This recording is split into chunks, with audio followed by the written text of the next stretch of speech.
capable of doing creative and cognitive things to meet the industrial needs, and not simply repeating what other generations have done. Learning is more effective when it's active rather than a passive process. Adoption of new technology and implementation is only the way to improve the higher education. Digital learning ecosystem aims to interact and connect with each another to share the worthwhile learning experience that benefits both the learners and the mentors. With this note, a very warm good afternoon to everyone present here.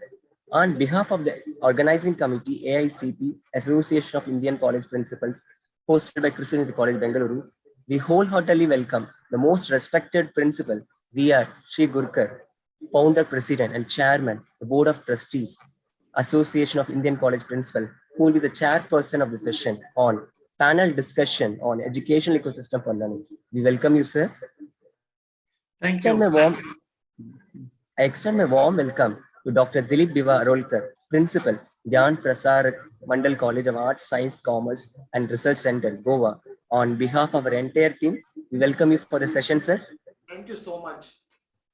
It's my great pleasure to welcome all the panel members of the session who have come from all across the country to share their knowledge and experience to improve the quality of higher education in digital platform.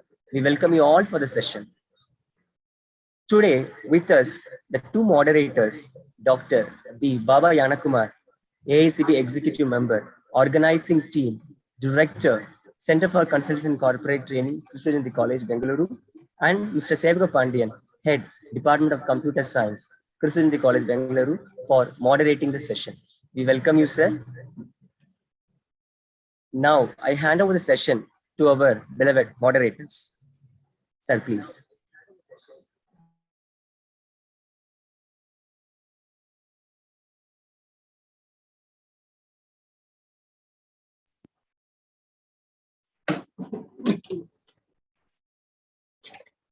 Yes, I hope you are audible.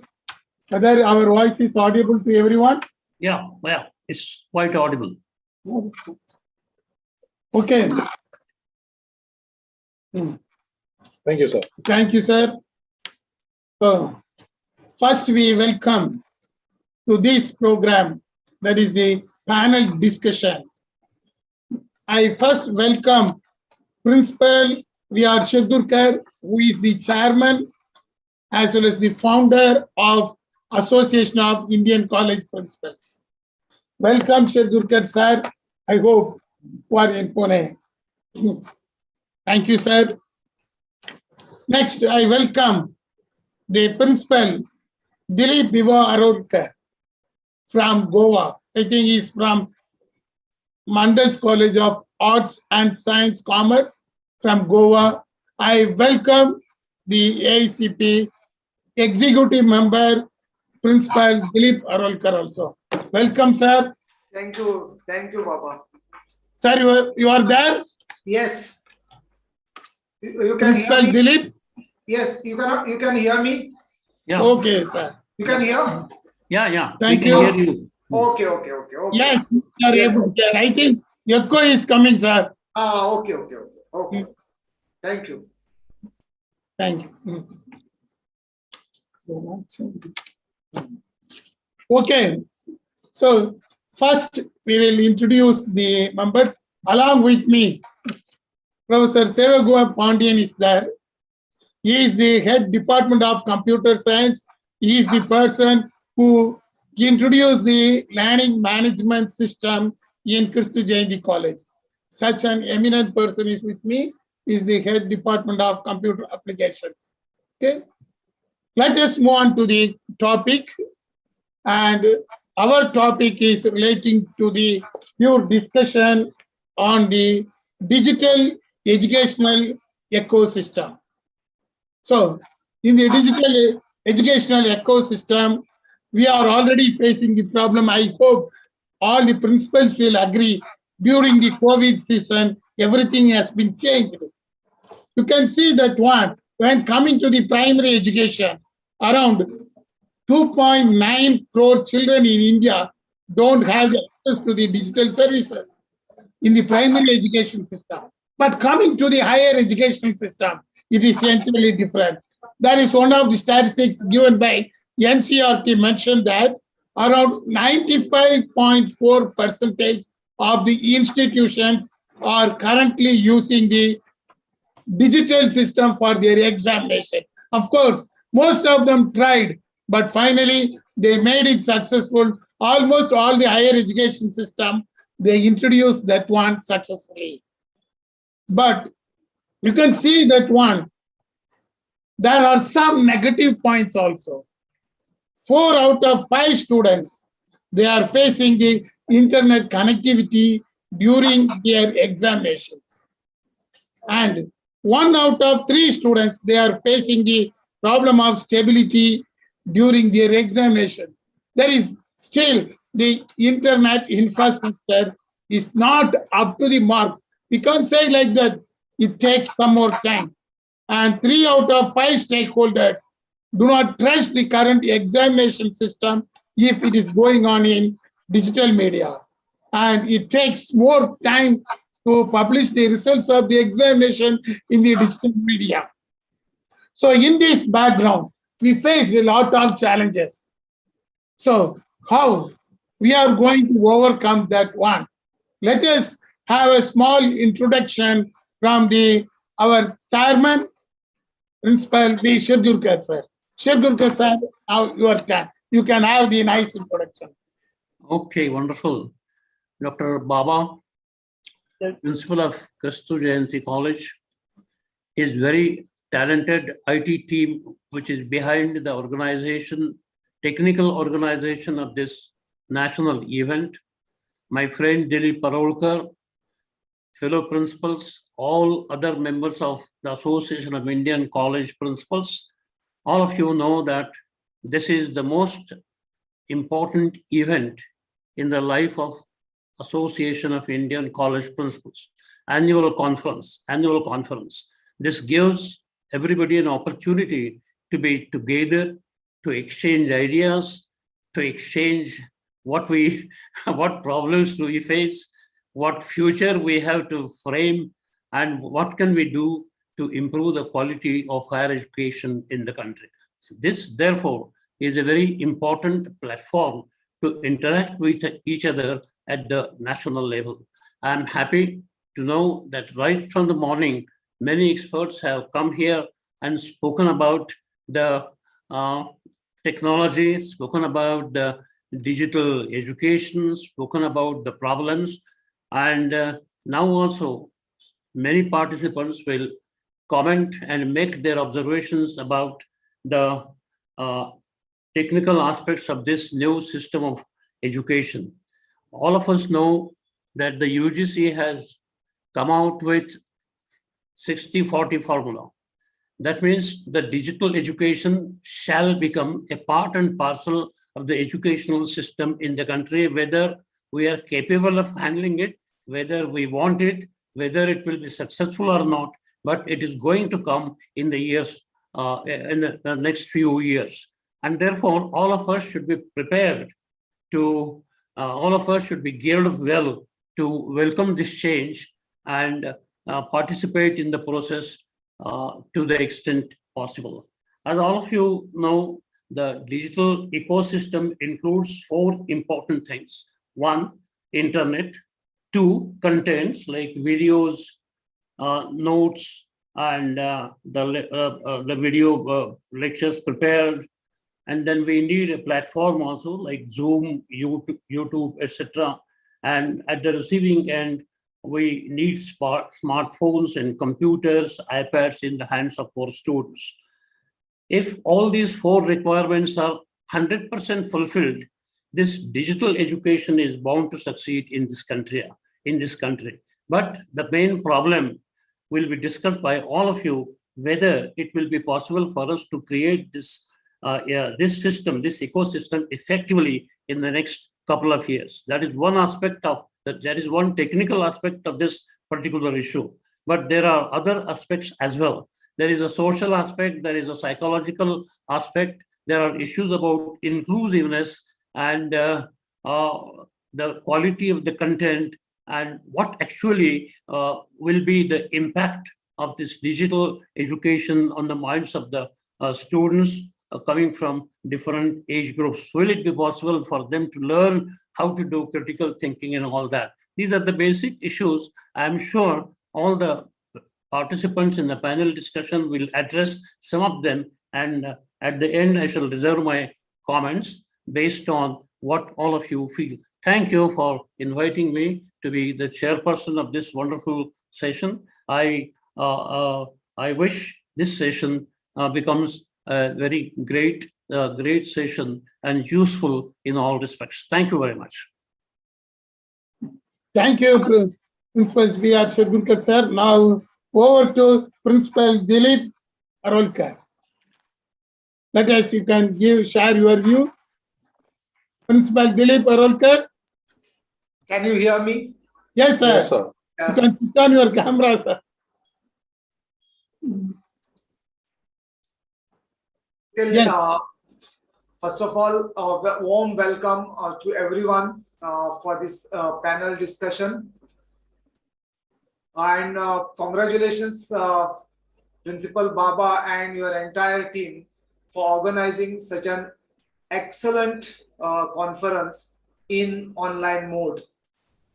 What technology can do is exhibited by you and your team in organizing this particular conference. I have heard the speakers speaking about the importance of technology in higher education, in fact, in all education. And though technology was there for some time and it was being used to some extent in the educational institution, the pandemic has changed everything. In fact, all the educational institutions were thrown out of gear. And after the first 40-day lockdown, everyone was grasping and thinking about what needs to be done so that we continue with our academic programs. There is no gap and the students are not a loser.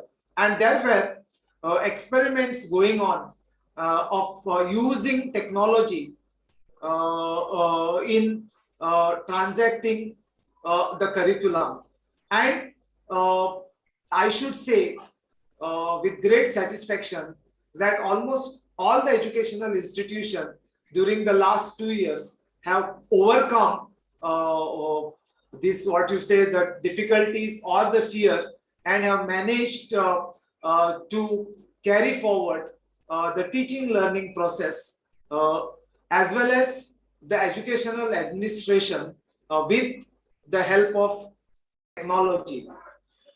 As Principal Dr. Baba said, though technology was used to about 95% in examination, yet connectivity has remained a great problem almost everywhere.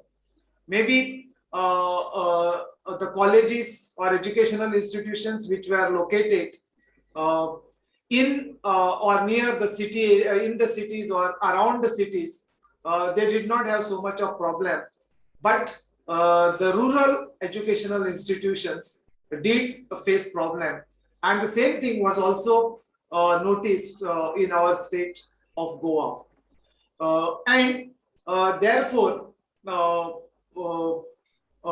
teachers and the educational administrators have to see and ensure that the students are not the loser. Various tools and platforms were used by the educational institutions to transact the curriculum.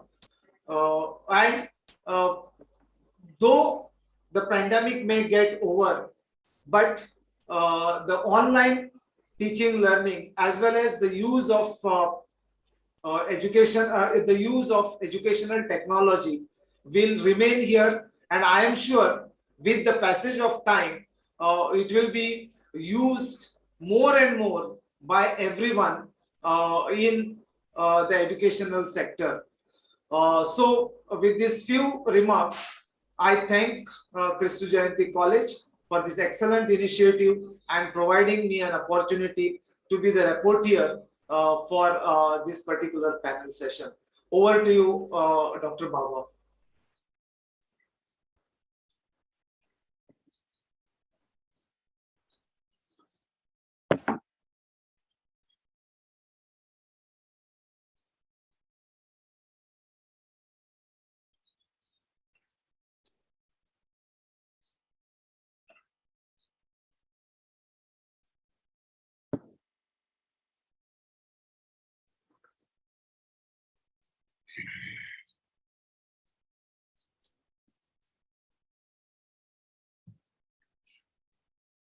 Please Dr. Baba, you have to unmute yourself.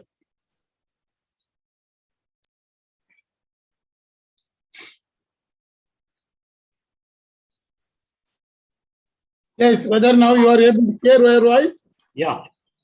Okay, so very good afternoon, one and all present here for this panel discussion.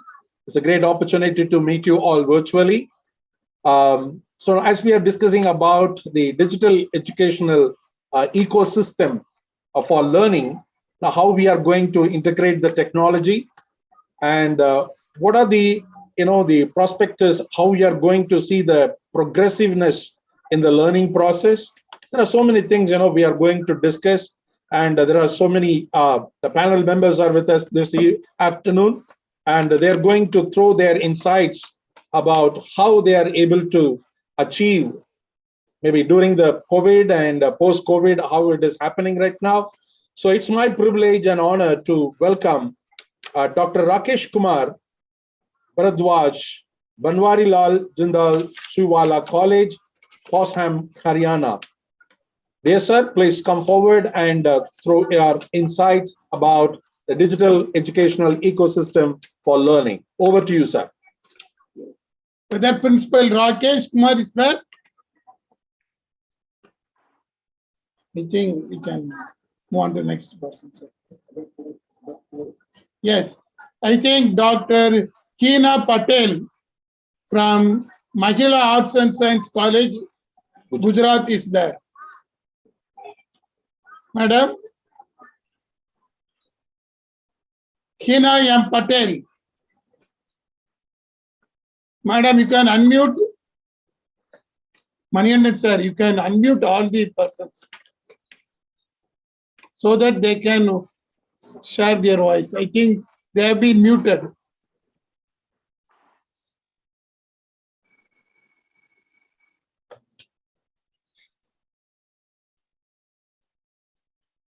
Then Dr. Pankaj Trivedi is there. You can unmute yourself. I think instead of calling out the name, those who are interested, I think you can come forward voluntarily and you can share your thought process one by one. So then we can, you need not to call name and you need not to waste the time. Yes. Is it okay, dear panel members? Can we go ahead with that? Yeah. Yes, sir. Yes, fine. Hello. Hello. Yes, sir. Yes. Go ahead. Go ahead. Hello. Good afternoon, everybody. Yes. Introduce yourself. Hello. Yes. You are audible. Okay. I am Dr. Vijay Kumar, Principal of SJMU DJSS Women's College, Ranebennur, Karnataka. Okay, sir. It's a laudable conference since morning. I listened to and watched Professor Ved Prakash's speech and even the Commissioner, the Honorable Commissioner Pradeep's speech also. It's a laudable endeavor by Christu Jayanti College. Even though there is still pandemic situation we are facing, we are trying out how to make best use of the digital ecosystem and learning. It is interesting that so far So far, such a situation had not occurred until 2020. But due to pandemic, or we can say plandemic, particularly the higher education system in India and in Karnataka, attempts are made to reach the students through technology. Technology played an important and appreciable role in reaching the students. But I think there are some issues. The issue like rural students or the students belonging to rural areas face problems. Number one, due to poverty, many students, they don't have accessibility to Android phones or tabs. And the third one is the network issues, plus even to buy 1 GB or 2 GB data, they have to pay a lot. So if the statistics says that 95% of the institutions used technology, of course, almost all the institutions used technology, but there was problem in reaching the students at the full extent. That means it was probably 50 to 60%. 50 to 60% of the students, particularly rural Karnataka, rural India, faced problems in higher education or in lower education. So these issues have to be solved. If the government, central government or state governments, if they pay importance to number one, providing Android phone or tabs to the students. There are so many organizations, charitable institutions. If they plug with them, I think if with an MOU or so, many students will certainly get Android phones or tabs. Number one. Number two, BSNL, MTNL or Geo network system, if they offer on subsidized rates 2 GB network for each student with a minimum of some 100 rupees for 3 months or so, or for semester, at the most 200 rupees for 2 GB for the semester, one semester, I think almost all the students will make best use of this digital ecosystem and learning system. And everything can be possible. I am actually professor of English, and I have many programs through videos. I tried my best to reach my students by sharing the videos and then even audios. So many development has been done in almost all the subjects are concerned. So as a principal of the college, I tried my best to reach each and every student through this technology is concerned. But somehow I am unhappy that due to these issues which I mentioned, in my opinion, if they are really looked into by the authorities, not only higher education, the whole education system, even under NEP 2020, would be successful within 2 years. So this is my frank opinion. I think I have to thank Christu Jayanti College and then AICP for providing me an opportunity to share my views with you. Thank you one and all. Thank you, Principal Vijay Kumar. You clearly point out the basic infrastructure. That is the basic internet connectivity is essential, and in rural places it is not there. Then you mention about the poverty. The students are unable to get the data. Then very important thing, the network issue. These are the basic infrastructure in which we are lacking. Since the COVID suddenly appears, we are unable to face all those things. However, we need a good infrastructure. That is why now the government is moving ahead towards that one. Even in such cases, in some of the colleges, they overtake such problems. I think in case of our campus, we introduced the LMS nicely, and of course, in basic infrastructure is essential. And we asked the students to come here, and we used to reduce that problem. And of course, in some of the places, they have introduced the free internet, everything. We are unable to solve that one problem also. However, to certain extent, we solved. I asked Professor Pandian how we solved that type of issue in our campus. Yes, thank you, Baba sir. Actually, we were learning this, learning management system for quite a long time, and how we can implement in our, the institution. But the right time when the pandemic, hits, so immediately we were able to transit from, the offline to online. And morning, our former vice, the chairman of UGC was sharing that one, the synchronous and the asynchronous delivery of the content. Okay, so it's like, the UGC also moving towards the blended learning concept. And this blended learning is not a new term, actually, speaking. It's been a long time it was there. Basically, for example, the teachers are, we used to do, day before a content to be read, and the next day they come to the class for the discussion. So this was the practice what we had.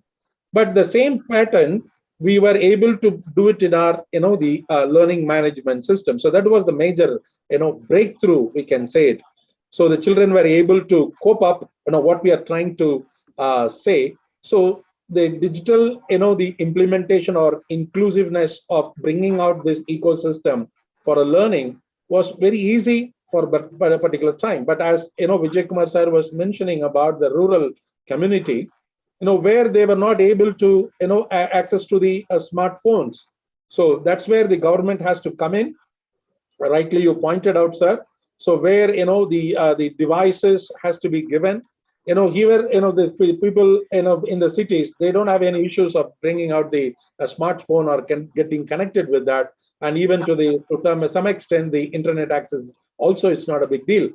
But when we talk about the rural, villages or from where the children are coming, still, that particular part has to be addressed in a very, important way. As the Surgur sir also mentioned about, how we are going to change this one. So the digitalization has to reach to the end user who is getting the service from our end. So that is also very important.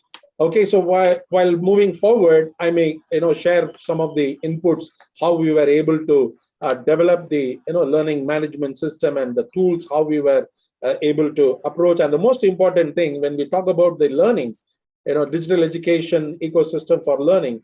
So the most important thing is the assessment part and how you are going to see the progress of the each and every child, how best they are doing their job. When we are not in, say, for example, now, as sir mentioned about 60-40 combination in the blended learning. So where the synchronous as well as the asynchronous is going to come into the picture. So how you are going to monitor the progress of each and every learning cycle. Anyway, that, we will be sharing or throwing out some points when the discussions or the panel discussion it's getting evolved. Okay, so over to the next panel member who is interested and who can come forward, and you can share your points and your thought process about the digital educational ecosystem for learning. Over to you, panel members. You can come forward.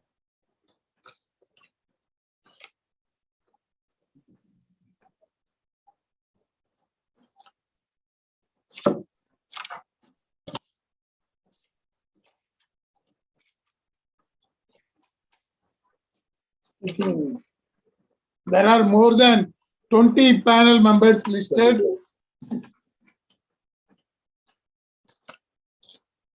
Then call. We can call. Dr. S. Kantaraju, sir, SJR College of Science, Arts and Commerce, Bengaluru. Are you there, sir?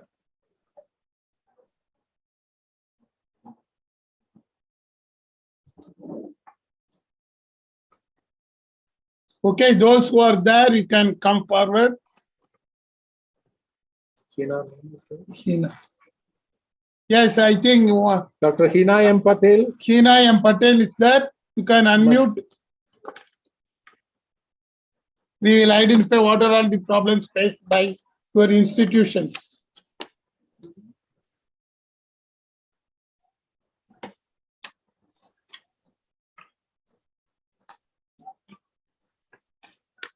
Then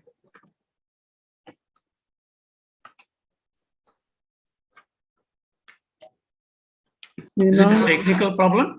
yes, the startup problem. Yes. Then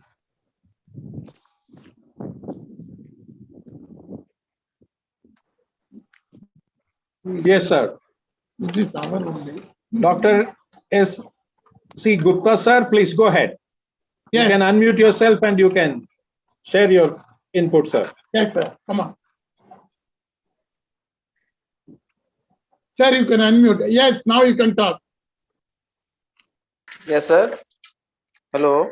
Yes, Yeah, yes. please go ahead. We can hear you. You are able to. Are you audible, sir? Yes, Yes. You are We can audible. hear you. We can hear you. 1 second, 1 second. Okay, sir. Thank you, sir. Thank you.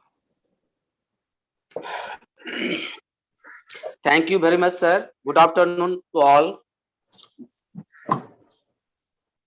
I have great pleasure to present my paper from Bihar.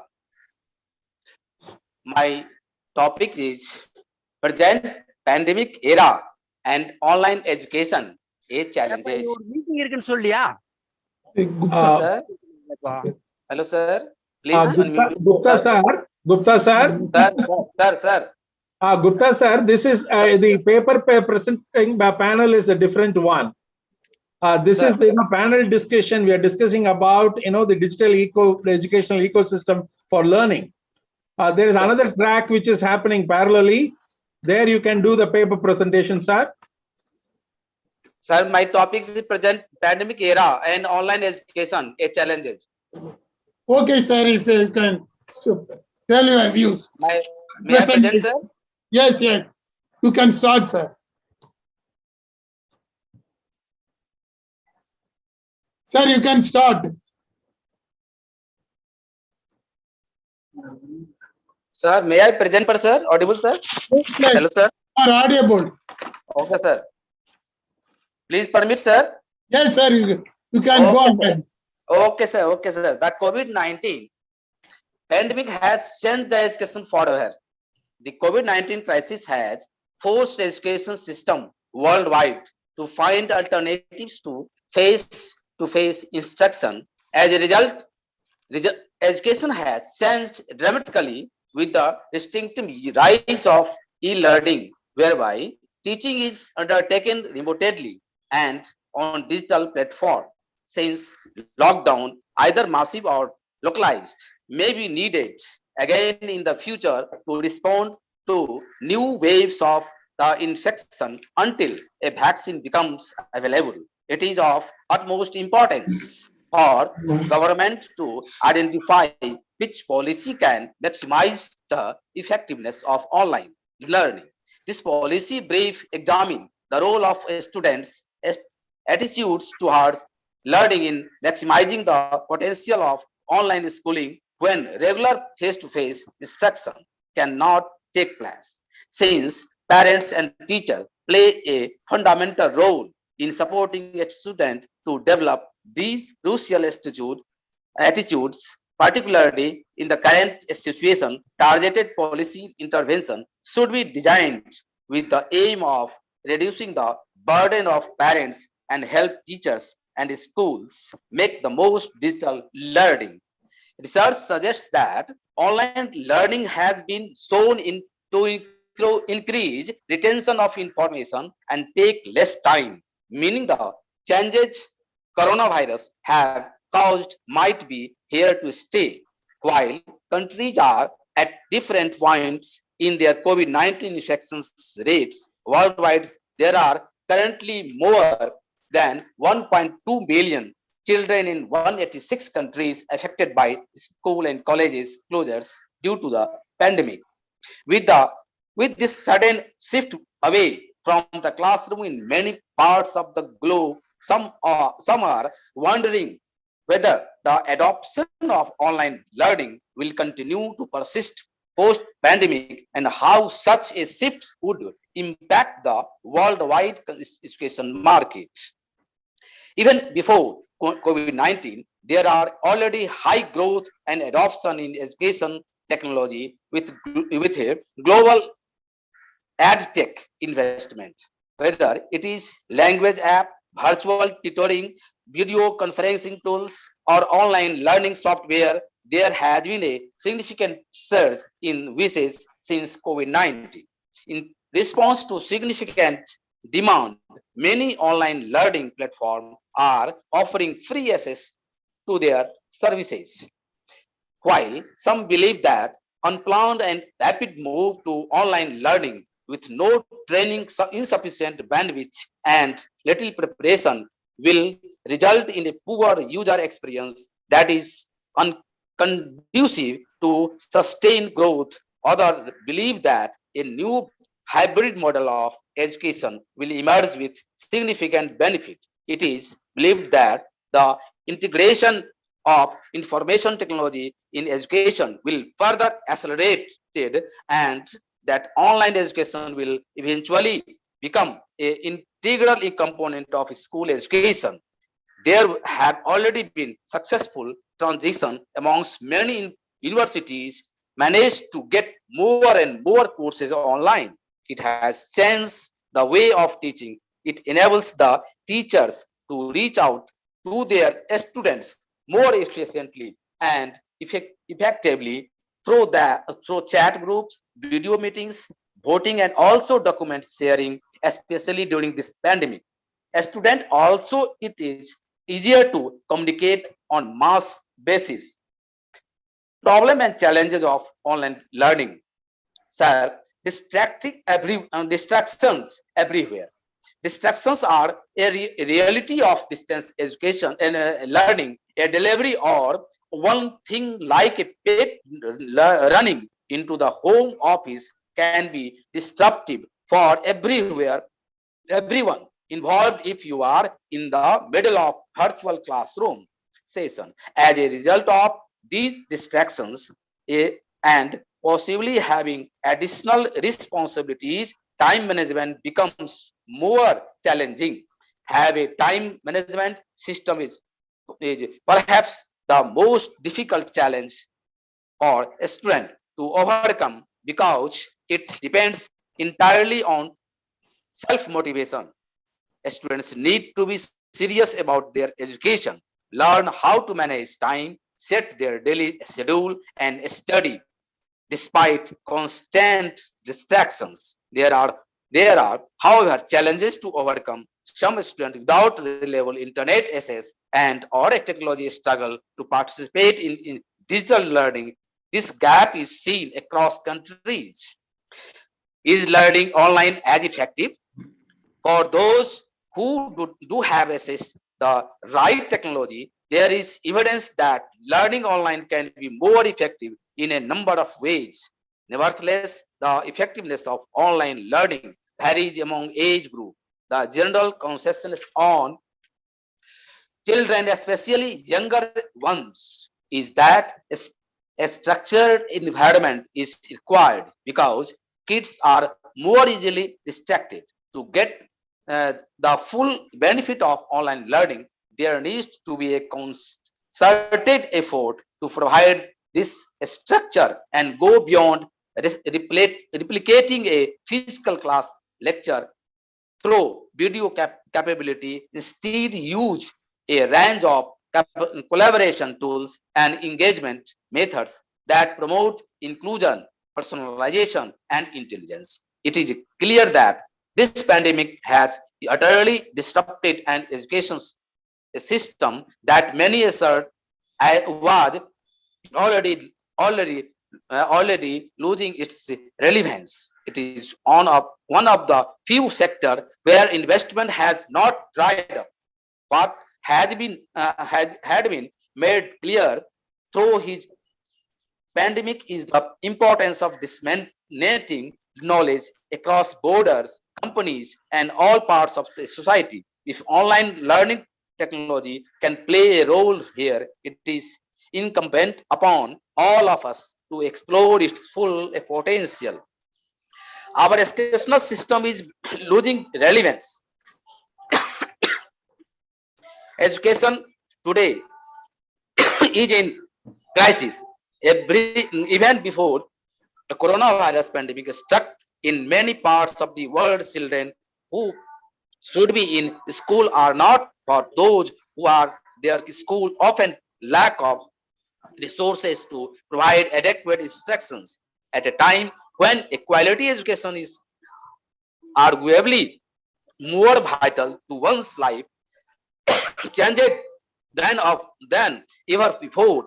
These children are missing out on the education needed to live fulfillment, live as adult, and to participate in and contribute to the world economy.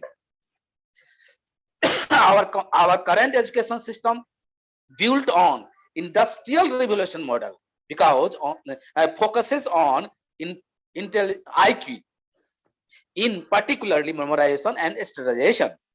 While we work to transform education, we also need to make it more accessible.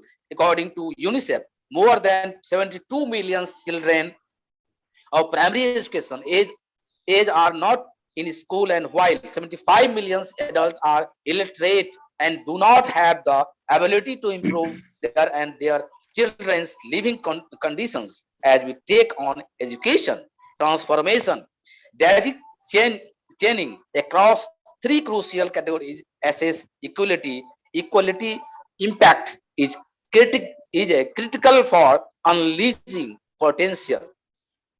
Access to education is low in many developing nations, but inequalities also exist within the developed countries that are highly stratified society.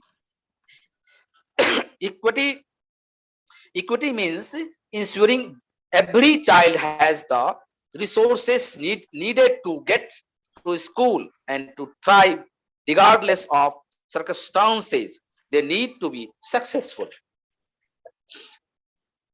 Quality education would provide learners with capability and competencies required to make them economically productive, develop sustainable livelihood, and enhance individual well-being and contribute to community.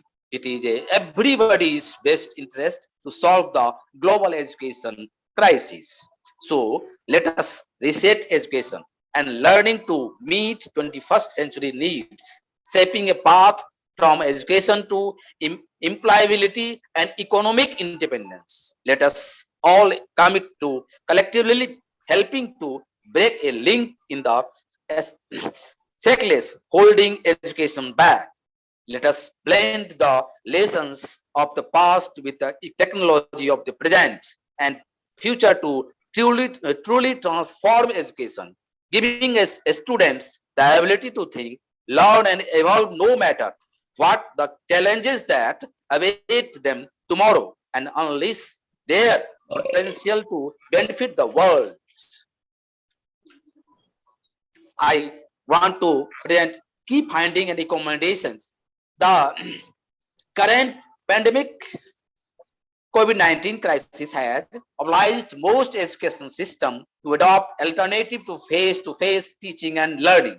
Many education systems moved activities online to allow instruction to continue despite school closures. Considering the alternatives of no schooling, online schooling has been an important tool to sustain skill development during school closures. That being said, there are still concerns that online learning may have been a optimal substitute for face-to-face instructions.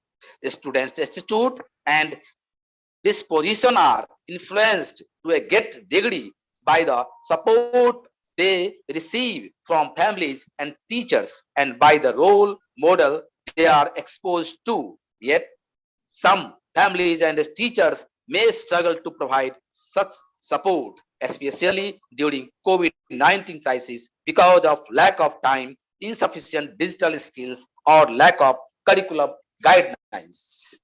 Present education system should aim to strengthen engagement between the school and parents in order to improve information and guidance to parent on effective practices for supporting their children's learning.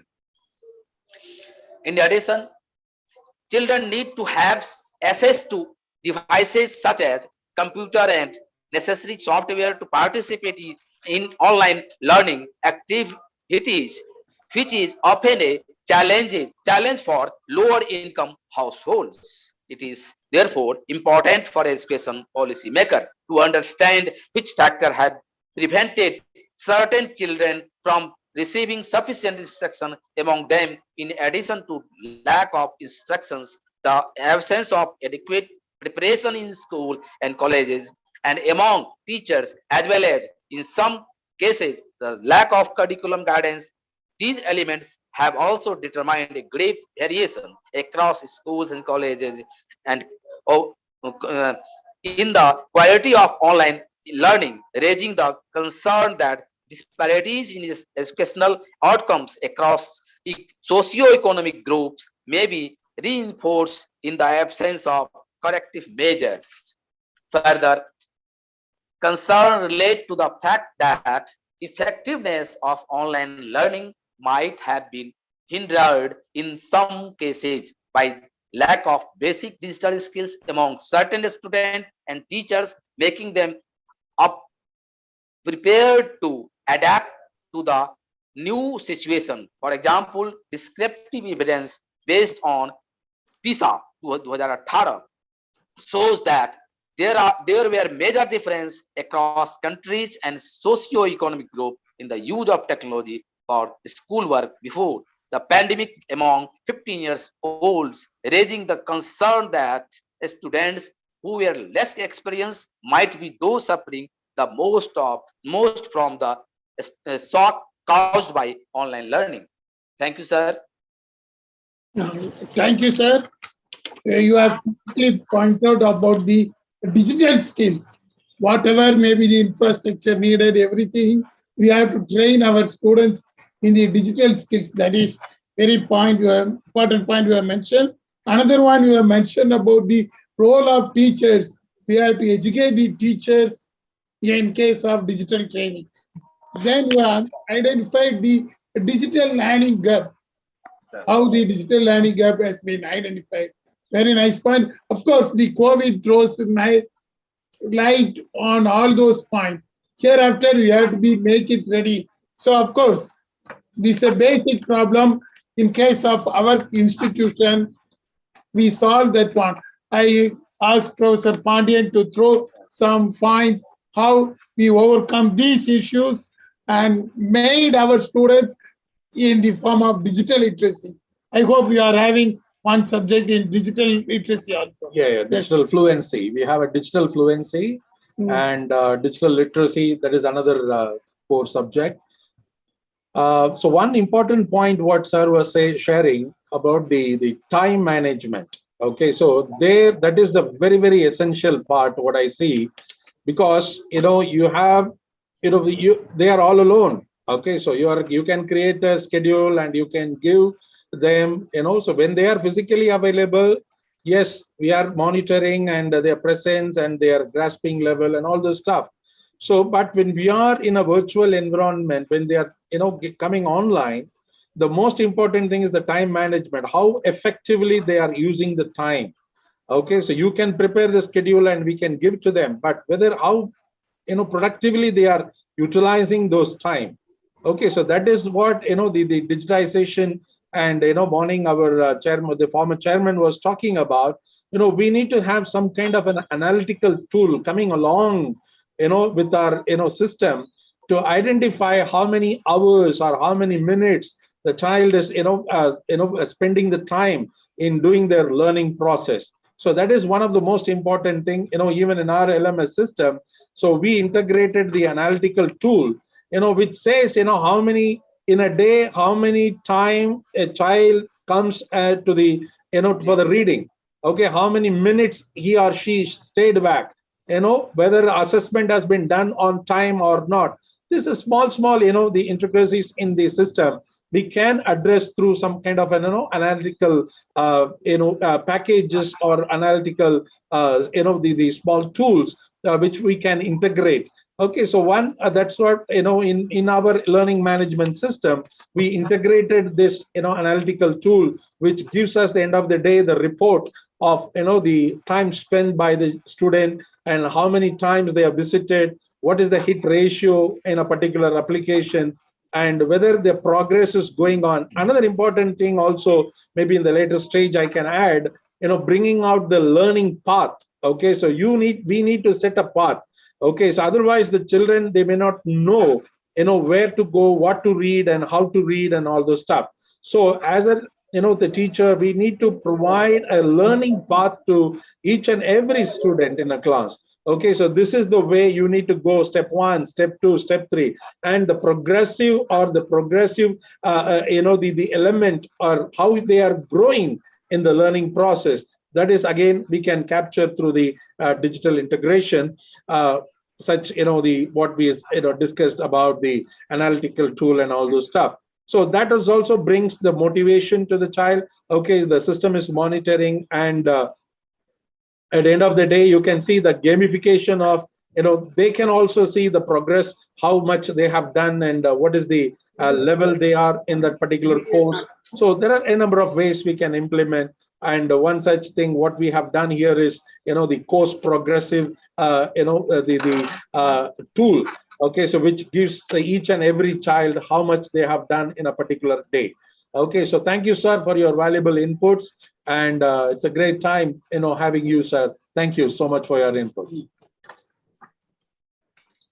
Thank you, sir.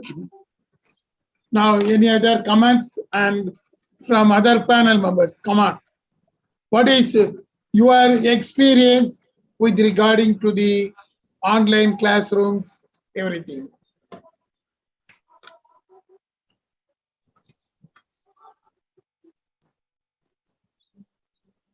Any of the principals, what is their experience you can share?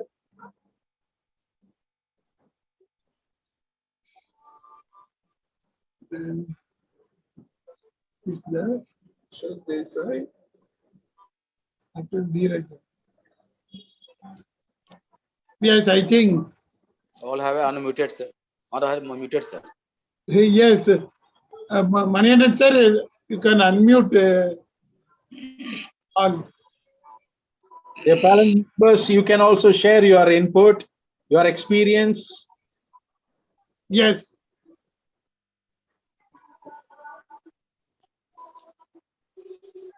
I think one panel member is connecting. Last one.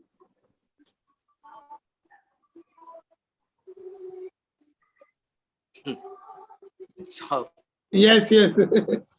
Okay, then Pandian sir, you can explain our LMS system, how we created the 4 strategies in identifying that one. Aarti Patel, साते को है ये, तो साते को है ये. Okay. So let me share, our experience where, we are bringing the digital educational ecosystem for learning in our institution. We have a very, robust system, but this doesn't happen, or didn't happen in a day. There's a lot of, effort, and the learning process had gone into it. And as an institution, we are having currently now 12,000 students. So we have to make a system in such a way that each and every child should be able to access the system. So that is our main primary focus. So the technically, when you talk, it is all about the concurrency. At the same time, how many students are able to access our system? So that is the primary focus for us. We started with normal infrastructure environment, but we couldn't achieve the concurrency level. So we were moved the entire system now to Amazon cloud, AWS cloud. So now the system is capable of addressing 12,000 students or even more. Okay, doesn't matter. So we are able to satisfy all their requirements. And the delivery of content, as you said, as we were going through, we had a plan of going with the synchronous and the asynchronous delivery point. So that's where we went to the virtual classroom setup by using the educational license from Zoom, and we were able to deliver the part, and even we were able to successfully deliver the content on time to everybody. And we made it a point, when we are designing a system, so we need to keep the end user in mind. So to support that one, we made a system in such a way that it's not eating up the bandwidth of the end user who is connecting with us. So even a normal smartphone, okay, so where the 512 kbps, that is the idea what we have kept. So the child should be able to get the content, get connected with us, through the classroom, online classroom. They were able to read, they were able to do their assessment process, and all these things we are able to define. So how the journey has started? So we designed our own framework or Elite framework. So where we are able to see how we are going to prepare the content. Because at the end of the day, the child who's coming and connecting with our system should have the content in a proper content. That is very, very important. So when we talk about the content, it's nothing but the lecture, what the teacher is going to deliver in the class. Then the supporting discussions has to happen on that particular topic. Then there should be a the video material to support their teaching, the lecture content delivery. And finally, there should be some kind of an assessment, whether the child has gone through the content or not, how far he or she has went to the content. So even in this is what we call the 4-quadrant model. Again, it's we have to thank the Swayam platform to bringing out a very vast understanding of the quadrant model. So where these things are essential for a child to come to learn for the online the content. The 4-quadrant concept we have implemented, and we made it very clear in our learning management system. All these 4 quadrants are implemented, and we have a review system, we have an auditing system. So where you go through every semester or in the mid semester, okay, so we go through the every content and see and do the auditing of these quadrants, whether it is up to date. And when the one more important thing in online content preparation, it is a one-time investment kind of, you need to spend time and prepare the things.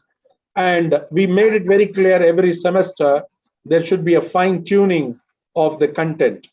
It is not the content you're keeping it and you're using it for a long period of time. Okay, so we need to have a review process where the content has to be reviewed, the additional things has to be given, and more important thing, how do we bring the child or how do we bring the students to the system? That is the real challenge. So that's where the multimedia content, the gamification idea, after reading a certain content, encouraging them through digital badges. So these are some of the parameters we have incorporated into our design, into our framework. So that becomes more what I can say, the reachability. It gives the reachability to the students, those who are learning with us online. So these are some of the things we made it. Infrastructure wise, we have done a study, a proper study, and today, as I told you, even we have conducted 2 semesters of our examination through our learning management system, keeping a physical proctoring and creating an environment for the examination and setting up a time duration.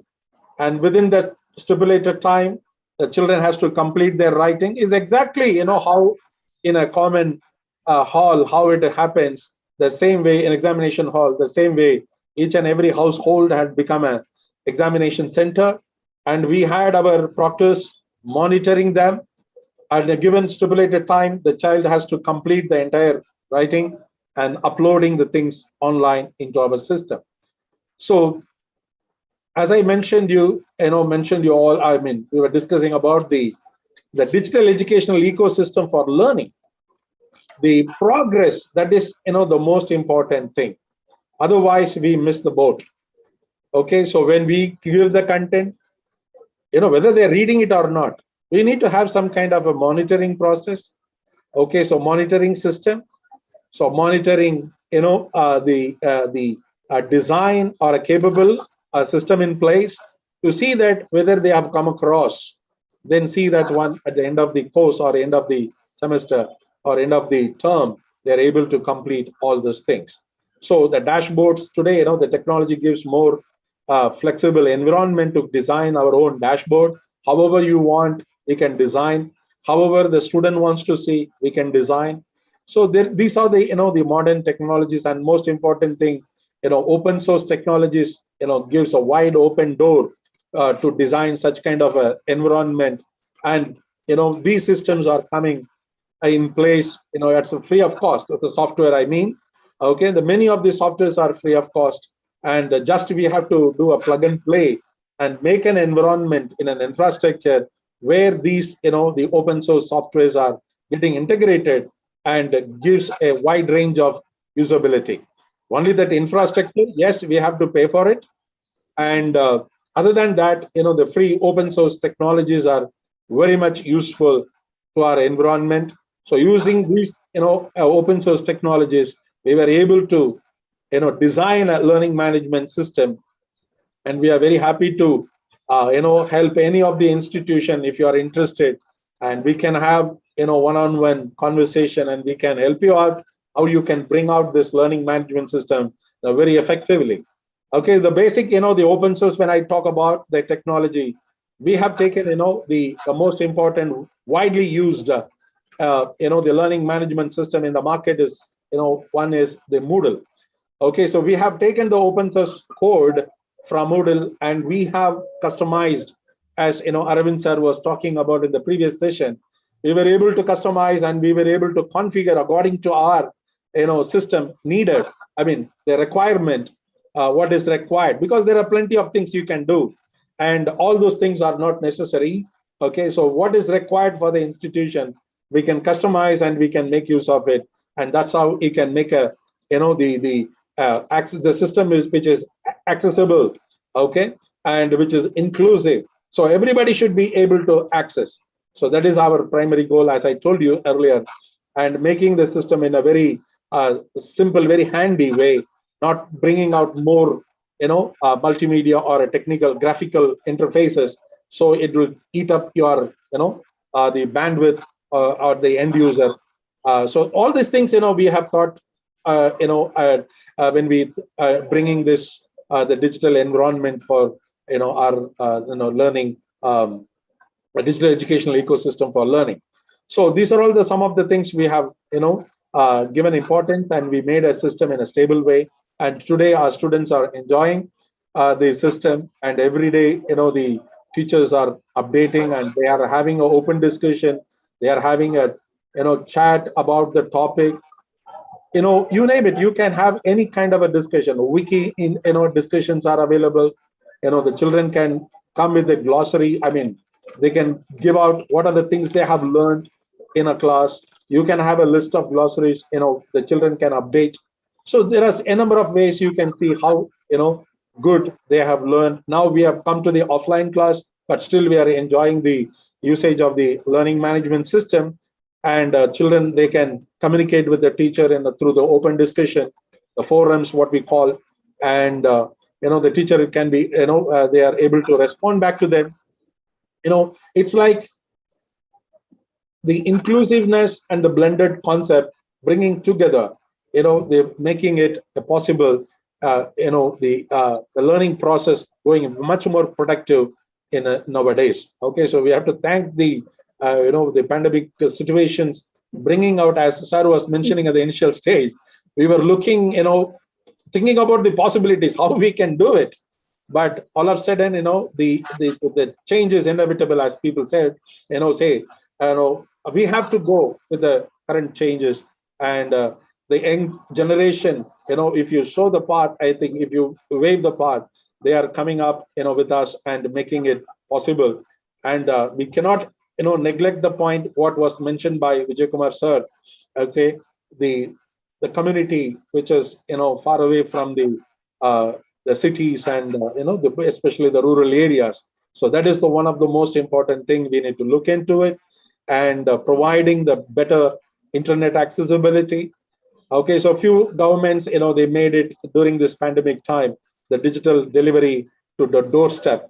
Okay, so this kind of some of the, the modern, using the technologies and providing the iPads or iPhone to the school children to learn, and and as Arvind sir was mentioning about the rental system, these are all the eye-opening, eye-openers, where the schools or the governments can go for a rental system, because the technology get evolved every month. Okay, even say we can day every day. Okay, so what we have used yesterday may not be using it today. Okay, so the technology grows like that. So we need to move forward, and there are a lot of opportunities when we integrate the digital ecosystem, digital educational ecosystem into our existing educational model, especially the higher education system are very well matching to this one. Many of the institutions that were able to cope up with this situation, and they were able to use at the minimal level of Google Meet, and they were able to deliver the content. And some of the schools I know, they were started using Google Classroom for the first time. They were able to deliver the content at a small level. They were able to bring out their learning management system, and they were able to execute the the teaching and learning process in a very productive way. Thank you so much, Baba sir, for the wonderful time. And yes, Pandit sir, once again, there are some issues with that one. How you manage the security issues in case of open source software, especially when you are using the model? No, open source software, we don't have any problem in security wise. Okay, say open source system or open source code. If you see that if there is anything happened, there is an easy way of running a patch of an existing one. We can roll back in a very simple way. Okay, so that is one of the great advantage when we go with the open source. Okay, and even the security wise, the system where you are, the infrastructure where you are going to run your application, that is very, very important. The infrastructure has to give a proper, the security. Okay, so we have, the authenticated user. That is the most important one. So the authenticated user only can access your system. Okay, so even in our, Zoom account, we made it very clear. Only the student, those are having @kristajayanti.com. Okay, that email ID can be accessing their classes. Okay, so that's how we are able to avoid the outsiders or the intruders coming inside and disturbing your system. Okay, so there are certain parameters we can look into it, and especially the infrastructure in which you are going to run your system. That is very, very important. Yes. Another doubt regarding the infrastructure. It may occur more space because the students are submitting, number of question papers are coming, the exam system. We need more space for all that one in the infrastructure. That is digital space. How you manage that one? No, that is a very good question, sir. As you mentioned, when you are going with online and uploading the content and students are submitting their assignment, obviously, the database is going to grow. The storage is going to grow. In a very simple way, we have understood the system in such a way that, we can integrate, the Google Drives with your application. Okay, so we made it in such a way that assignment submission can happen in each and individual student Google Drive. Okay, so as a response to my question or response to my assignment question, the student will respond back to that question, giving the drive link. They are not going to bombard my system. So we create a platform in such a way that you can put your assignments in your Google Drive, because each and every person, they are having their account, Google account. So Google Drive is available for you. So that is one, what we have worked out. So we will not increase the database, storage space, by bringing out all the assignments into our system. You keep it in your drive. These are all some of the small technical things we can implement. I think, thank you so much for that question. So many of the principals will get the idea of how we can handle this kind of scenario. So you keep your system in such a way that only your applications, your content, you are going to upload into your system. The other than that, open discussion, let it be, or it could be an assessment process. Okay, assessment process, if you go with a multiple choice question, it will not take much space in your system. Okay, but if you are going with the essay type question or uploading the assignment, yes, obviously it takes a lot of space. So to avoid that, you can do all these things in your Google Drive and give the link to the teacher as a response to your open discussion. So when the teacher goes and clicks the drive link, automatically the teacher will be taken to the drive space of the particular student. So he or she can review the content, you can grade, and you can give the mark here in your LMS, a learning management system. So that's how we saved a lot of space. Okay, we are not bombarding our system with a lot of other stuff or uploading and bringing the content over here. And another important thing, each and every faculty member, we told very clearly, you have to have your own YouTube channel. We made it mandatory. So each and every teacher, they are having a YouTube channel. So the recorded videos will be there in their YouTube channel, in their storage space. So what you can do in your LMS, how you can integrate that one. See, most of the institution, why the LMS, the learning management system is overloaded with that storage, is because they allow the video to be loaded in their data server. Okay, so YouTube is providing, see, like this, open sources are available, free public access are available. So where you can load your videos there, and you can bring that link, only that URL you are going to brought into our LMS system. So that's how you can avoid the storage, for the in the context of videos. Okay, so these are all some of the points, what we have implemented, and we're making it, right now you can see that we have not crossed 1 TB, but still 12,000 students are enjoying the environment without any disturbance every day. So yeah, you are maintaining the storage up to the level. Yes, yes, sir. Yes. So you can see how the infrastructure problem has been solved. Instead of creating by the institution, we can move towards the distribution side. Even students, I think Pandians have told, students, they can create in their own Google Drive. Faculty can keep that materials in their Google Drive. You can use the YouTube. You can prepare that one. So institutional workload in the storage space will be reduced. Good, Pandian sir. Another question, how you are able to monitor the students? Because in case of physical classroom, we are seeing the students and we can know whether the students are listening or not. But if you are moving towards the online, we are recommending the learning management system. In this type, how we are able to monitor the students, whether they are studying or whether they studied full topics, how you are able to do that? Yeah, it's a right question, sir, because I think even Professor Gupta was touching that particular point. So how the time management, otherwise, the children will be wasting the time. So here, as I told in the previous point, we have created a learning path for each and every student. So what is this learning path? Is a restricted access for each and every activity in a course. So what do you mean by restricted activity? Say, for example, I have a lecture content. Okay, then I have an open discussion. Then I have an assessment process. So in a day or 2 days, say, for example, I'm a teacher, I'm going for a kind of particular subject, say, for example, operating system. So I have given some concept about the, kernel and what is the importance of kernel and all those stuff. So when I come back, I want to make sure that after reading my lecture content, then only a student can go to the open discussion. Okay, so that is a restricted access. That is what we call the restricted learning path. So when we create that, after my class, after my lecture is over, the child can go. I mean, we are not going to give any restriction. Okay, within this particular time period, you have to do this. We are giving it freely. Okay, say for example, 3 days you take, no problem, but you must read. The assessment process is based on the restricted access. So after reading the content, even in the reading content, we have a challenge question. And as I told you, the multimedia gamification, which is, one important interface, what we have today in the market is H5P.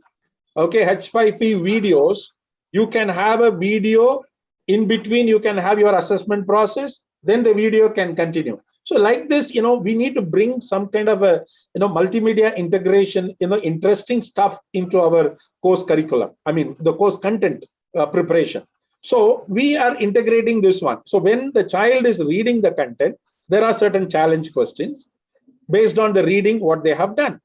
So when they are satisfied the reading, they are able to do a challenge question. They can answer the challenge question. So that way, the reading part is, the progress has been monitored. Then after the reading, then only the discussion point will open.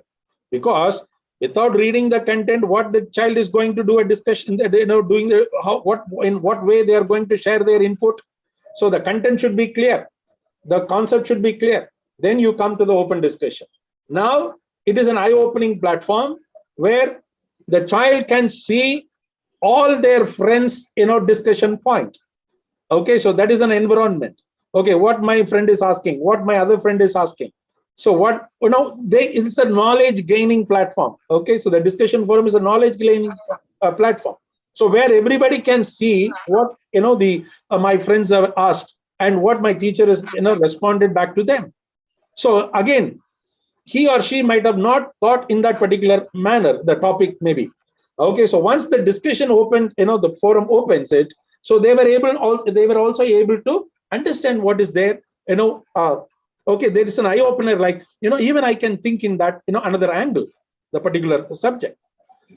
So that is one. So the learning restriction, learning path, restricted learning path, then opening the next thing. If you complete these two, automatically the assessment process will open. Now, how do the next lecture will open? If the child completes the lecture 1, open discussion, and the assessment process, then only the lecture 2 is going to open for the next 3 days. No, with this, the restricted learning path, we are able to easily monitor, and we have each and every teacher has their own, the dashboard. The dashboard is going to give them a clear-cut picture of how many people have read, how many people have completed a job, and it is easy for them to communicate, no, so-and-so, you are not completed, so kindly complete the job. Okay, so again, it's not like, forcing from one end. This practice should come automatically. Okay, so initially, honestly speaking, we had a lot of hiccups. What do you mean? We are forcing them, do, this is the schedule today. This is the activity today. You have to complete this, X1, X2, X3, like that. We are able to, giving them WhatsApp messages, mailing them, and giving them circular after circular. But now we stopped all this stuff. We have given the program structure. This is what you are supposed to do. We have given the course structure to them. In a day, these are the things you have to complete. Day 2, these are the things you have to complete. So at the end of this week, these are the things you have to complete, and you can move forward. So this is the way, we are able to, monitor the reading process and the learning process and the assessment process. Okay, so this is another most important thing. And all our, the course outcomes are directly mapped to the program outcomes, and we are able to see the outcome-based education. So that is another important thing. When the child is submitting the assessment, assignment, on what basis you are going to do the assessment. So we have a separate rubric for that. Okay, the timely submission in a diagrammatic way of expressing these many minutes of reading. So all these parameters we calculate and we do the rubrics for that. So automatically the system is going to assess or grade the particular assignment. So it's very transparent. The children can see what is happening on their particular page. The dashboard will show that whether the teacher had read their assignment or not, whether the assessment process is done, grading has been done. So they were able to see it. Okay, end of the day, they know very well what they have done, what is the response from the teacher. So in the beginning stage, you faced a lot of problems. Yeah. Then we have to train our students in such a manner that they are able to understand. As Pandyan sir clearly mentioned, first we used to give WhatsApp messages, even we can call the students, complete this one in learning system, all these things happen. But now it is not like that, because already 2 years over. Yes. So now the students themselves are ready to join with the online platform. Yes. That is the very interesting thing. First, of course, these are all the starting problem for all the institutions, how to manage that one. Everybody, even though we are in the Silicon City, that is in Bangalore, we also face that same thing, but we clearly manage that one. I think within one day, some of the things happen. Suddenly one day, the government announces from tomorrow onwards, no offline classes. And then only students know what is the meaning of online class. Yes. So immediately, especially in the second wave, we clearly solved that problem. No issues for us. We clearly solved that one. And monitoring the students, it is an automated monitoring. Once you created the system in digital method, it is very easy. Provided, as Professor Raman mentioned clearly, that Vijay Kumar mentioned that you need the good infrastructure.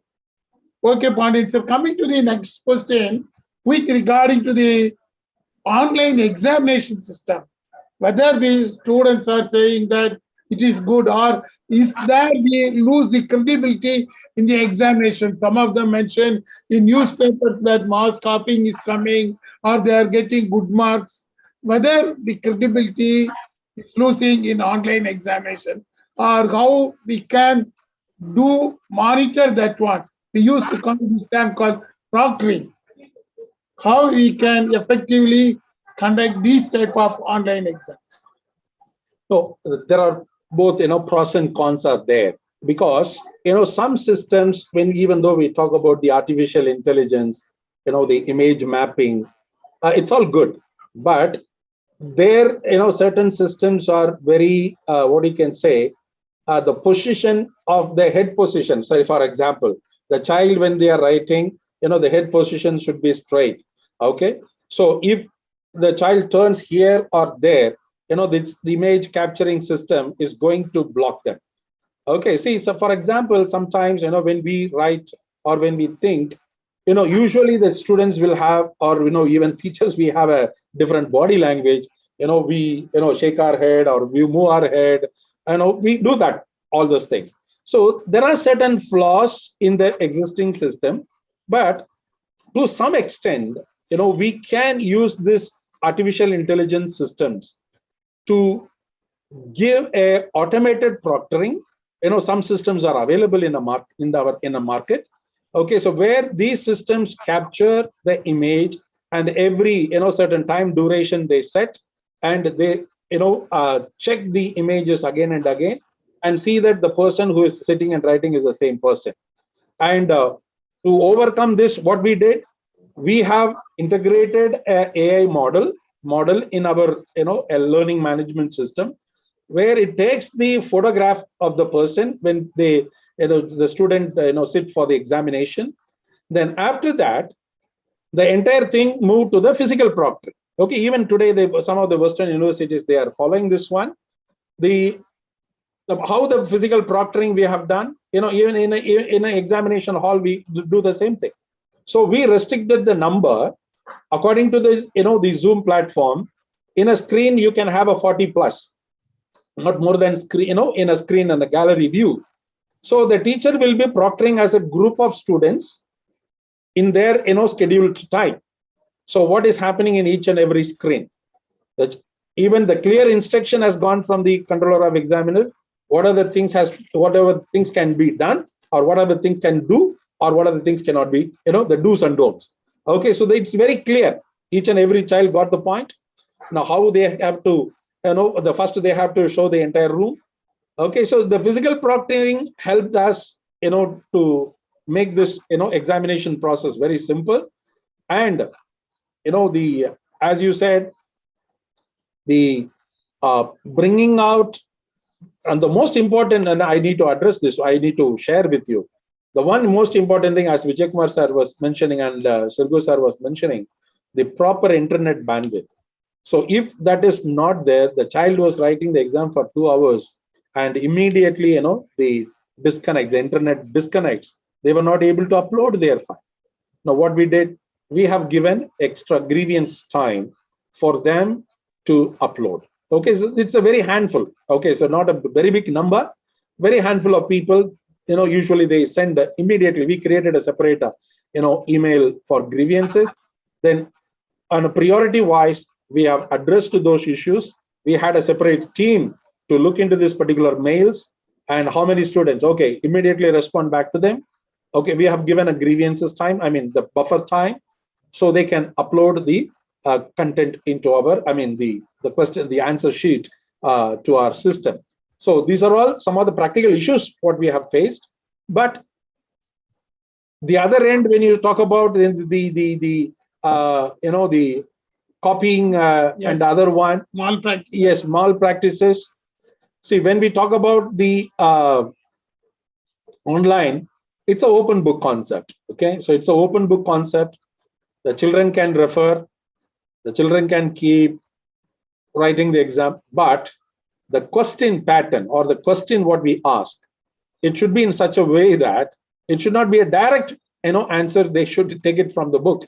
Okay, go to the page number 45. Answer is there for this particular question. So we need to change the way we prepare the questions. So the question should be in the level, according to the Bloom's taxonomy, it should be in the analytical level. So when we select the questions in the analytical level, okay, let them think about the surroundings. That's what, the most of the questions, the model, we need to think about the case study oriented type. Okay, where they have to read the scenario, where they have to think about the scenario, and they have to, bring out the answer. None of the book is going to give. Books will give the foundational concept, but we are not going to ask those questions, define so and so, or what do you mean by this? We should avoid that kind of questions. I think we need to do a lot of reform in the examination process as well. Okay, so not only in the technical side, even in the examination side, we need to do a lot of reform. Yes, there is transformation stages needed. Pandyan sir clearly mentioned to solve such type of issues. That is why mentioned in online system, it is the open book system. We have to think about that one, how we can change the system and the question paper pattern we have to change. So that's true. It will benefit the students to have a thinking capacity. As he mentioned, now already most of the institutions are moving towards the OBE concept, outcome-based concept. If we are moving towards the outcome-based concept, the last level is the application side as well as the creativity, how we are going to do that one. So in our opinion that if we are moving towards this type of online system, why can't we can move towards the open book system? I hope Delhi University did that one, but there are some flaws. Everywhere it will be there. We have to change our mindset. In other words, we have to be equivalent to the education technology providers. And even some of the organizations mentioned that they are having proctoring software. Pandyan sir, what they are telling, whether it will benefit to the students as well as the institutions? As I told you, there are pros and cons when we talk about the technology with respect to, we have not standardized in the, when we talk about this image processing and other stuff, because that setup, infrastructure setup is required. And, when we talk about, one good example I can say, when we, talk about this a safe exam browser. Okay, these are some of the browsers are available in the market.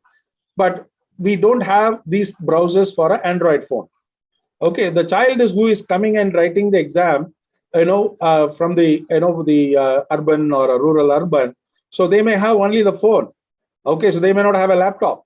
Okay, so how do they do this one? So with the phone, if I integrate the safe exam browser, and if the phone doesn't support, the child is, it's not included in the examination cycle. So all these things that are technical, when the technology, when we talk about, it should be, inclusive for everybody. Okay, so it should be compatible for everybody.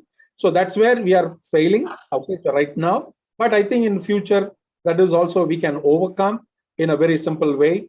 And I hope, when the digitalization or a digital educational ecosystem, when we are bringing from schools to the higher educational institution, I think we will have a very good standard system to addressing all these things. So a new type of proctoring may yes, come. new type of proctoring may come Yes. in the future. Then another point we must know in case of a digital ecosystem is now the educational technology companies are moving. It is coming in a mushrooming growth. You can see previously there are 1 or 2 educational technology companies, and instead of sending tuition to the faculty or teachers, even school students, now they are going for the online system. And some of the educational technology companies, they are joining with some of the institutions. Recently, University Grants Commission issued guidelines regarding that one also. But what is your opinion about these type of edu-technology companies? Whether we can have a tie-up with these things, or they are grabbing our students, they are charging huge money. What you are thinking? No, edutech companies always, they are profit oriented. Okay, they are not like educational institutions. They are profit oriented, and there are a lot of things, goes into it. So start from, we call it as a UX designers. So they are much wanted people nowadays, as you said, because there are huge volume of edutech companies are available today. Is right, they grab, the students, and they make money out of it. But there are some, people are there, where the contents are, freely available. Okay, so we need to see that those kind of, the platforms. There are more, organizations today like Infosys and, many of the organizations, they are coming out with their course, structure. One example I can say, the Infosys Springboard, they are coming out with so many courses where the children can go learn. If you see the content, it is far excellent with the, edutech company, kind of a video materials and the course material. We need to see what are the possibilities are available and how you can connect. It's not always we need to go with the edutech company. We need to see some of the organization, they are ready to give the curriculum, they are ready to give the content, they provide the platform. Those things, we need to identify rather than going to the edutech company and wasting the money. Yes, of course. So instead of moving towards that one, we can have our own curriculum. I hope the LMS of each and every institutions will decrease their workload. Okay, thank you, Pandit sir. Another last discussion point. In primary education system, some of the states in India, they introduced the education system through the television network for the primary schools, because it used to solve the problem of infrastructure. And in separate television channels have been identified even by the UGC. I think, number of channels have been identified, and all the channel providers are asked to do that one at free of cost instead of charging. And they are having the centralized system to deliver the lessons to the primary schools, not to the higher education. Higher education, it is very tough because each and every class we are having a different course. So that is the one method introduced by the government. Why can't educational institutions create a group of clusters and make new channels through the SWAYAM platform? I think SWAYAM is doing nicely all these platforms. What is your opinion, Pandit? Because he is the coordinator for SWAYAM. No, I rightly said, we can have these kind of channels. Okay, so that is possible because SWAYAM is working towards that. If you see that one, their model of content preparation and all those stuff. So in the end of the day, we can have our own channel. As I think you have rightly pointed out. Okay, so we can have a distributed channels. Okay, so where the particular areas, the government, most of the state governments as well as the central government has given this particular the idea to deliver the content. That is what the education to the each door household. So where you can bring it out, but even another way of thinking about already we have EduSat, okay, the satellite thing. That is also one of the platforms where you can have all the content and the primary underneath. We need to have a good internet bandwidth. Okay, so that is the foundation where. So even for that we need bandwidth. Huh? Bandwidth. We can't use the television. Television, yes, television you can. That is a different media. That is a different media. So now I'm pointing out and I'm bringing out a different venues. So one is this through satellites you can have already. I think VTU is doing a wonderful job, and most of the engineering colleges they connect to that. And the other one, if you see, basic thing is the video. The educational channels. So that is another. The important thing is the time management. Yes. So what time? So the schedule has to be given in a proper way. Otherwise, it's not going to be productive. Okay. Good, Pandian sir. So we had a few discussions nicely. So how we can reduce the infrastructure problem. These are some of the things. And let us move. Any other questions, or we'll go for the next one. Can I ask a question, Dr. Baba? Yes. I was listening to both of you for nearly 1 hour, and I'm excited to get very good information about how your LMS is working in your institutions. I also worked in different institutions in Pune and around. In one of the leading institutions in Pune, a very effective LMS system like that of yours is being implemented, and the whole thing was online during COVID period. When the restrictions were removed, some classrooms opened. The institutions were allowed to open some classrooms. Students started coming to the campuses, but they did not go to the classes because what they missed is not teaching and learning, but they missed being together. Social life, education is something which will help you to excel. The dictionary meaning of to educate is to excel. Yes. To excel, only technology will not help. Yes.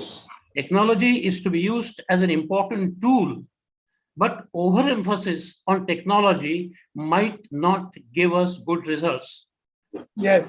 Even the new education policy talks about overall development of the student. What is this overall development of the student? Mental development, physical development, vital development, spiritual development, and development of psyche. So we have to address the issues arising out of this concept of overall development of the students. Technology is a must.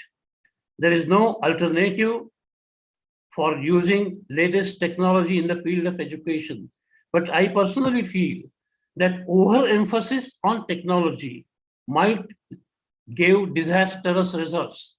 Yes. Now the incidence of autism, the students are spending a lot of time on the screen. There are physical problems, eyesight, etc., etc. Yeah. And is it the learning management system? Is it the knowledge management system or information management system or just an evaluation system? Yes. Education, the real concept of education should not be missed out of this. Yeah. And therefore, I would like to know what efforts are you making along with your technological sort of development of gadgets and tools and software and everything to focus on the other aspects of overall development of the student? Yes. Very good. I'm more interested in that. Yes. We are having technology, but the technology is the secondary part. Even in our campus, students can't use the cell phones. And first thing here, what we are practicing is that first the teaching part, including all the activity, they have to come the style of teaching, then the practicing even moral values. We are having moral values to teach, government values, that is how we are giving importance to the patriotism. All the values will be there. The technology is the secondary part. Once if we impart all these values, then only the technology comes. When a student is entering into our campus, first we are having 4 days program. What is that, sir? Life skills. Life skill program. The student has to complete the life skill. For that, there is no technology. He has to come, sit, learn the life skills. That is the basic thing. Life skill is very essential. That is the first. We want to involve the students in technology in the life skill. Likewise, the technology is secondary. Even in teaching system, the faculty has to teach first. The material students can't see before teaching. Say, for example, if I am teaching the first unit, students can't see the first unit before teaching. After completion of the physical teaching inside the classroom and doing some of the activity. Now we are going to give importance for the more activity. After completing the activity, the students will go to the LMS. Then only the LMS topic will open. Till then, even if the students move into the learning management system, it won't open. We are having the restrictions. As you mentioned, we believe that life skill, moral values are very, very essential. You can see in the classroom itself, the activity-based learning is very important. I think Pandian sir will throw some light on it. Yes, yes. As you mentioned, sir, that is a very, very important point. Okay, so technologies cannot replace, the classroom setup. Okay, so it is like a tool, aiding tool. Okay, so the most important thing is, we see the holistic development of each and every child. Okay, so how, the moral values and the attitude and the characters building up, so all these things are very, very essential, to build to bring up a child. So as Bashar was mentioning about, there are so many programs we, have in our campus, in our curriculum, actually, we can put it that way. So in our curriculum, so where you see that, the value-based education is happening, there are skill-based education is happening, some of the enhancement courses are there where they can improve their skills, vocational things are there where they can go for, the skill-based, the vocational based learning. So all these things, brings them not only, one part of, the technological input. So we see all these things are incorporated into our curriculum. So when we see that, the NEP is bringing out all these points, we were so happy. Okay, so we were also following the same thing in our curriculum structure. So when we saw this NEP model, so we said, yeah, here we are able to implement in a way we can bring out a structure in a curriculum, and we can credit our children in all these areas. So automatically, that brings out the motivational factor. It is not only we are learning for the sake of learning. So I'm, awarded for that. I'm credited for that. I'm doing some kind of an assessment for that. So that's how it is bringing out the holistic development, sir. Thank you so much for bringing out that. Okay. Now we will move on to Principal Dilip Arokar. You can give your comment. Dilip, Principal Dilip, you are there?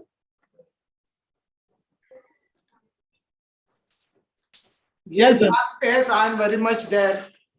Yes. Yeah. Thank you, Professor Pandian, for that beautiful insight into this whole use of technology for transacting teaching, learning, and evaluation. In fact, I am, highly enlightened by this. Though I would like to say that in our college also, we have introduced this, but not to the extent that you are using it, and compliments to you. Thank you, sir. Technology is going to stay here. And NEP, if you see, one of the main objective or what they have stressed to reach everyone, they said we have to make wider use of technology. That is to provide access to everybody to higher education. And from that point of view, I think every higher education institution has to introduce more and more technology into their teaching, learning, and administrative processes. Now, there is an advantage, as you said, you are already in NEP, 2020, you already whatever is required, you already have. I have seen it through by visiting your website. And I'm sure you will be soon, or you are already autonomous and will be becoming a degree granting institution soon. So this will help you immensely. And what you said, see, there are difficulties, and difficulties will be there at every stage, but we need to dare and take that first step of introducing the technology. And as you implement it, introduce it, you yourself will be able to overcome all the difficulties and make it foolproof. As you also said, no system can be foolproof, but you have to continuously evolve, and that that evolution will take place if you try and implement it. Just by saying that it is difficult, we will not be able to move forward. No doubt, this technology, as I said, it is, it will be used more and more in all aspects of managing the higher educational institution. And whatever you have suggested or whatever you are doing, I'm sure it has provided, or it has enlightened all the listeners, and surely they will be motivated to use technology more and more into this field of higher education. Thank you so much for such a beautiful and knowledgeable insight. I say knowledgeable because you are from the field of computer science, and it was a pleasure to listen to you because everything was coming from horse's mouth, which is very, very important. And I'm sure many of my colleague principals who are listening, they will will contact you and take feedback from you to go ahead and implement technology into their institution, and also how to overcome the difficulties. That is the most important thing, and you have shown the way. So thank you so much. Thank you, Dr. Baba Kumar, for providing me this opportunity to be with you and your team on during this panel discussion. Thank you. Thank you, sir. Thank you. Now over to Principal Shirgurkar sir to concluding remarks. Yes, wonderful. That was a really wonderful session. COVID was a boon in disguise, and absence of heavy participation in this panel from participants was a boon in disguise, because both of you unfurled before us many minute details of the working and functioning and usefulness and utility of the LMS system actually followed by your institution. It was, you didn't talk about theory, you talked about what you do in reality. And I'm happy that you are getting amazing results in your institution. And I say on behalf of the Association of Indian College Principals, all our blessings are with you. However, at the national level, I'm a bit skeptical about going in for technology, mainly because of the bandwidth limitations. As you yourself rightly pointed out, unless there's an adequate bandwidth, the whole thing cannot be implemented successfully. And today we find most of the surveys conducted at the national level tell us very unfortunate stories of how women students do not have even internet connectivity. Don't talk about bandwidth. In rural areas, one of the surveys says only 28% of the female students get internet connectivity, and in urban areas, it is slightly better, it's 32%. Without internet connectivity, undue reliance on technology and digital education is bound to create a digital divide in the country. There will be some digi-rich regions and there will be some digi-poor regions. And the digi-poor regions will be deprived of the education, and maybe what will happen to their future, I do not know. And therefore, the present policy of the UGC to adopt this 60-40 formula should not be made compulsory. It is an ideal formula, all right. And it might, the proportion also might change from 50 to 60-40 to 50-50. There is no harm, provided due care is taken to see that overall development of student is taken care of in the right direction, because that is the main objective. But at the moment, this 60-40 formula may not work at all because of the digital divide seen in girls and boys and rural and urban areas, and lack of proper study material even for teachers in some tribal areas.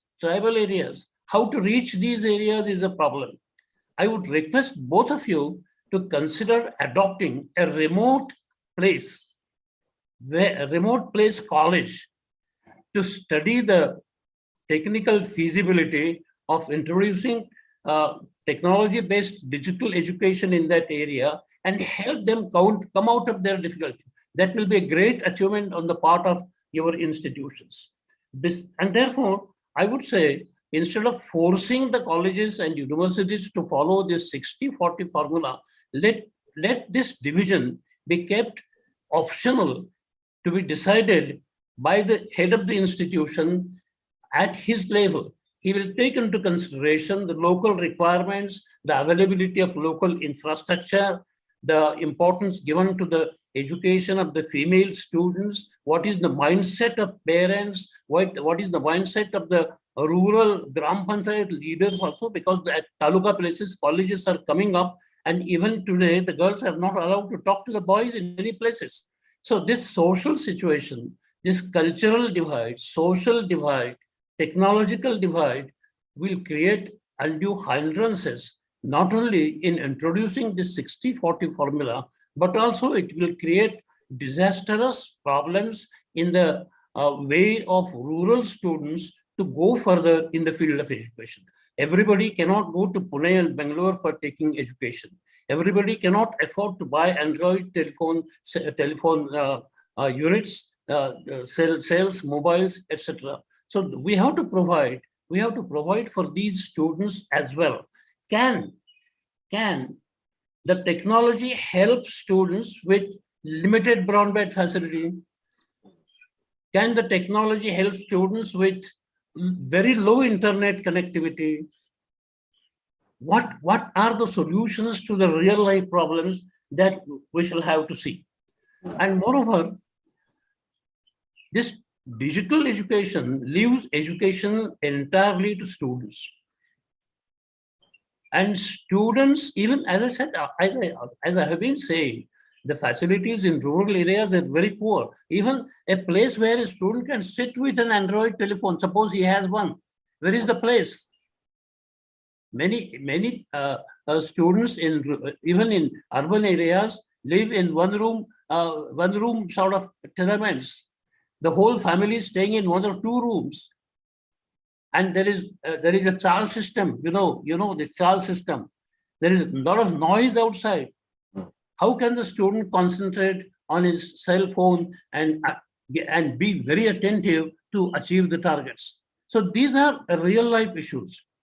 Technologically, you are advancing very much. That will be a role model for those institutions which can afford to adopt the technology in teaching, learning, and evaluation. Similarly, I do not know, actually, this question was not answered, not raised by Baba while talking to you, but it's also an issue of dividing the teacher's time. Yes. Earlier, our teachers used to spend their entire time in the preparation of the lessons. And that was chalk and talk and blackboard situation. And therefore, teachers had to be fully prepared. They were required to understand the whole issue fully. Unless that is done, it was not possible for them to speak before the students. So a lot of time, most of the time was spent on preparing for the classes, reading additional material. But now teachers' time will be divided in creating the contents, preparation of the classrooms, and will they be able to find time to do research? Research also is an important activity. In my earlier sort of, while I was raising a question, I talked about a very very good university in Pune, advanced, doing excellent work. During the COVID period, the research publications suffered a lot because most of the teachers were busy preparing the contents. And as you yourself rightly said, preparing the contents once for all is not enough. It's a dynamic process. Knowledge is advancing every minute. And unless you give latest to the students, they will not be able to stand in the job market. And therefore, preparing the contents in a dynamic situation will require more and more time of the teachers. I'm afraid the teachers may not be able to provide adequate time for doing research. That means we have to, because of that, let us not avoid using technology. We have to find a solution to this. That means maybe we shall require additional teachers who will do only research. Some teachers will teach, some teachers will do research, some teachers will devote time in research in preparing the course contents, and therefore the present system of recruiting teachers, recruiting faculty in colleges and universities will have to undergo a drastic change. Nowadays, the directors of higher education calculate only workload. They call it load. They don't call it an assignment, workload. Workload, yeah. And teachers talk about covering syllabus, not uncovering. You see, let us come out of this mindset. Yeah. Faculty is required for teaching, for creating course contents, for doing research, organizing non-technical activities effectively on the campus from the point of view of achieving the goal of holistic development of students. And therefore, more teachers will be required in the universities and colleges. This will mean, again, this will have implications. At present, 50% of the faculty positions are vacant in the universities and colleges in the country. And perhaps the government is looking at digital education as a substitute, as a way out for not appointing faculty in the colleges and universities. That will not be a correct policy. In fact, dependence on the digital teaching will require more faculty. More funding will have to come. Some principal from Gulbarga or some Karnataka said, people are very poor. They cannot afford an Android telephone. They cannot afford an internet connection. How to go about it? And therefore, a lot of funding will have to come in the field of higher education. This year's budget is very unfortunate. We have only 0.4% of the GDP provided for the field of higher education, whereas the NEP talks about 6%. Without funds, without proper understanding of the entire situation, and without taking a holistic approach of what will this generation learn in future, any change in the policy might not give expected results. My dear friends, the session was interactive session between both of you, was very useful, profitable, and I'm sure you will get invitations from all over the country to help them develop learning management systems in their institutions. And I'm sure Baba and you will voluntarily come forward to contribute for the development of technology in the higher education institution. Thank you very much. It was a good session. Thank you for associating me with this session. Thank you, sir. Thank you, sir. Thank you, Pandian sir. Now, Thank you, sir. Thank you. over to Dr. Manikandan for vote of thanks.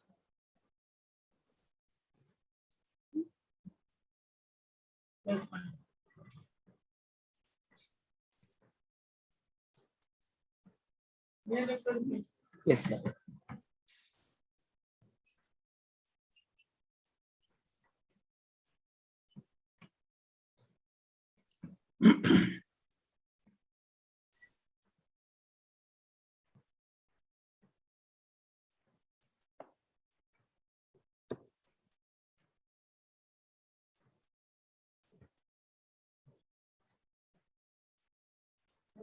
Just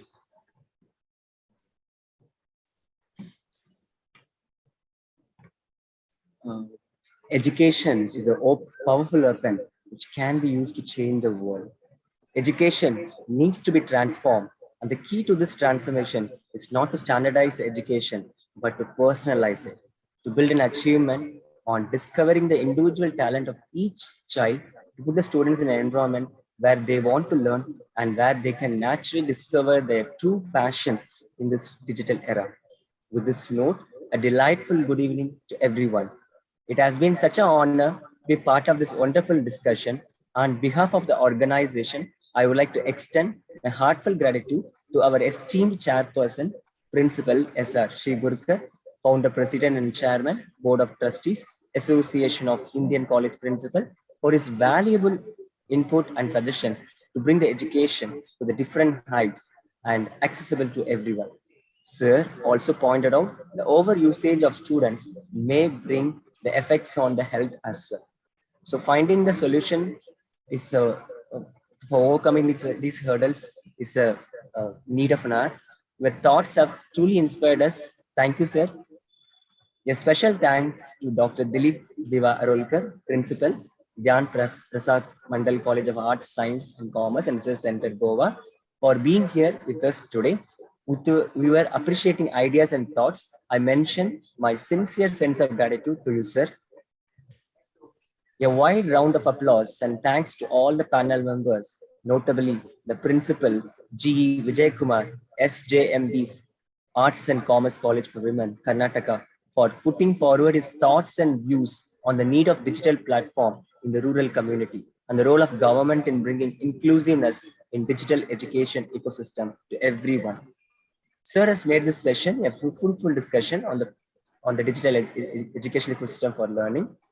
We thank Dr. S.C. Gupta, RVS College, Bihar, for presenting his paper and how the corona pandemic and post-pandemic era changes the education platform completely online and its impact on the society.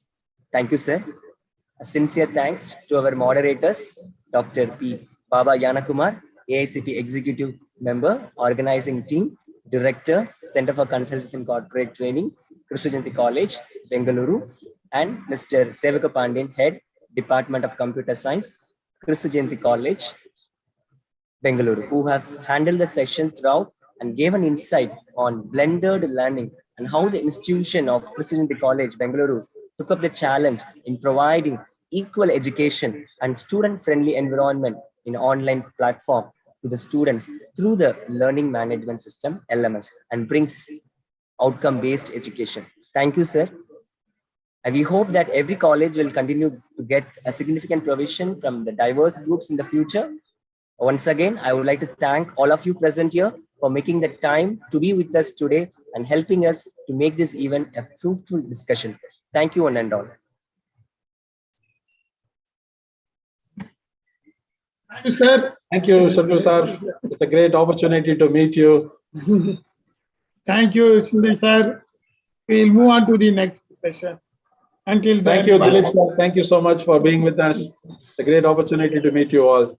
So we, give an open invitation. So please come, to our campus. Yeah. You can have, yes, sir. Thank you, sir. Thank you so much for your time. Thank you. Thank you. We'll move on. Thank you, everyone. Thank you. It was an enjoyable session. Yes, sir. Thank you, sir.